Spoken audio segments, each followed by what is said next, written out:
इस वक्त की अगली बड़ी खबर का रुख करेंगे। अंकिता मौर्य केस से जुड़ी हुई ये बड़ी खबर आ रही है, जहां पर आतंकी कनेक्शन सामने आया है। जी हां, आरोपियों के तार आतंकी संगठनों से जुड़े होने की आशंका जाहिर की जा रही है। बांग्लादेशी आतंकी संगठन अंसार उल बांग्ला का नाम आया है सामने, जिसमें आरोपी शाहरुख की पीएफआई से भी संबंध की आशंका जताई गई है। तो इस वक्त ये बड़ी खबर अपने दर्शकों को हम बताना चाहेंगे, जो आ रही है अंकिता मर्डर केस से जुड़ी हुई, जिसका कनेक्शन आतंकी बताया जा रहा है। जी हां, आरोपियों के तार आतंकी संगठन से जुड़े होने की आशंका जाहिर की गई है। फिलहाल ये दो तस्वीरें एक साथ आपके सामने है। अंकिता मर्डर केस का आतंकी कनेक्शन सामने आया है। आप देखिए, हर जगह पर कोहराम मचा हुआ है और ऐसे में दुमका में जो अंकिता के साथ बर्बरता हुई है, उसके बाद आप देखिए कि जगह जगह पर मांग हो रही है इंसाफ दिया जाए अंकिता को, अंकिता के परिवार को। पीएफआई का नाम भी अब सामने आ गया है और बीजेपी नेता लुइस मरांडी ने भी इस पूरे मामले में सवाल खड़े किए हैं और पूरी जांच की मांग की है। जैसे कि कई लोग इस तरह का बोल रहे हैं कि इस तरह का संगठन अभी फिर से शुरू हो गया है, जो पीएफआई संगठन है और शाहरुख का नाम उसमें आ रहा है। तो हमारा कहने का मतलब है कि ये अनुसंधान का विषय है।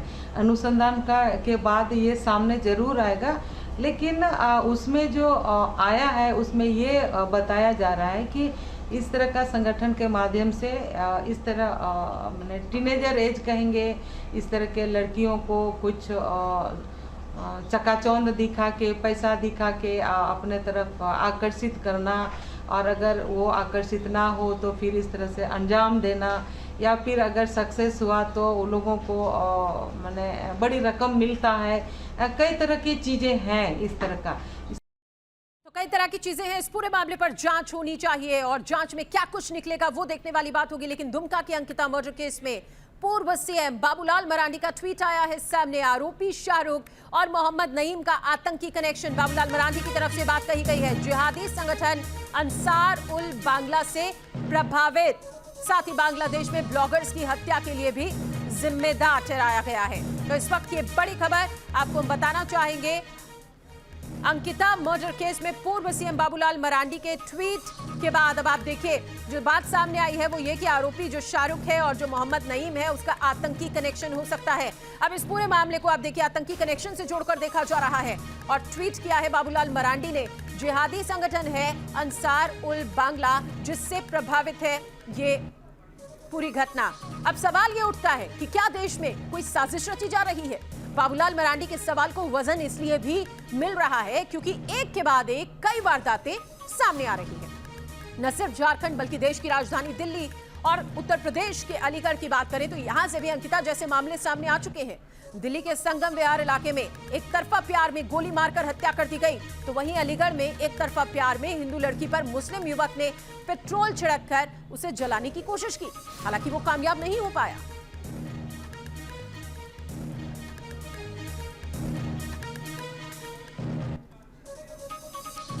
रांची से न्यूज नेशन संवाददाता सूरज हमारे साथ और ज्यादा जानकारी के साथ जुड़ गए हैं। सूरज, जगह जगह पर आवाज उठाई जा रही है अंकिता को इंसाफ दिलाने की, लेकिन इस बीच एक बड़ी खबर ये आ गई है सामने कि अब इस पूरी घटना को आतंकी कनेक्शन से जोड़कर देखा जा रहा है। क्या अपडेट फिलहाल आपके पास?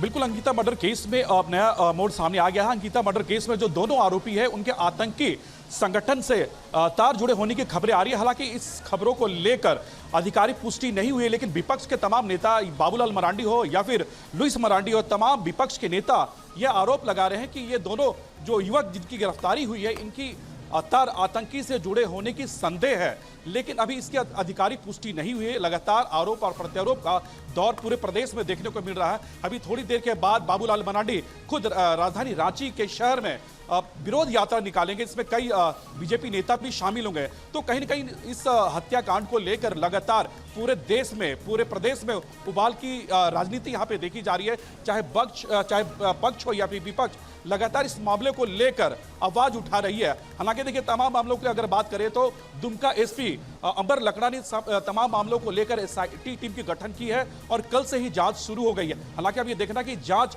कहां तक जाती है और क्या जो हत्यारे हैं उसे फांसी की सजा मिलती है या नहीं, ये फिलहाल हमें इंतजार करना होगा।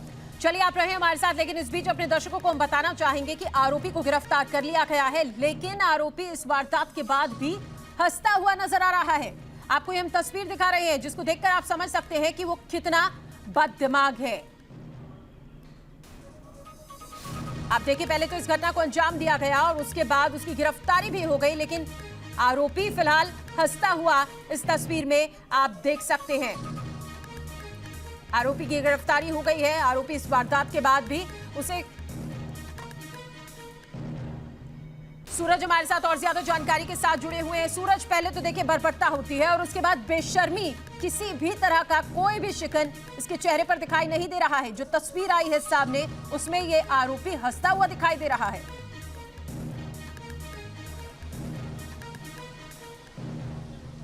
बिल्कुल सही तौर पर इस घटना के बाद उसी दिन इसकी गिरफ्तारी हुई थी जब इसे कोर्ट में पेश किया गया। ये बिल्कुल मुस्कुराते हुए ये पुलिस कस्टडी में इसको ले जाया जाता। जब जिप्सी भी इसे बैठाई जा रही थी तो उसके चेहरे में जरा से भी शिकन नहीं थी इस हत्यारे के चेहरे में, लेकिन कहीं ना कहीं इस हत्यारे के बाद जो दूसरे आरोपी है उसको भी पुलिस ने धर दबोचा है। और फिलहाल जो हत्यारे है इरफान माफ कीजिएगा शाहरुख, उनके परिजन फिलहाल अभी दुमका से फरार बताए जा रहे हैं। उनके घर पे ताला लटके हुए हैं। तो इस मामले को लेकर एसआईटी गठन हो गई है। लगातार जांच पड़ताल शुरू है। जो भी आरोपी है, आपने देखा कि कल सीआईडी और एफएसएल की टीम घटनास्थल पर पहुंची हुई थी।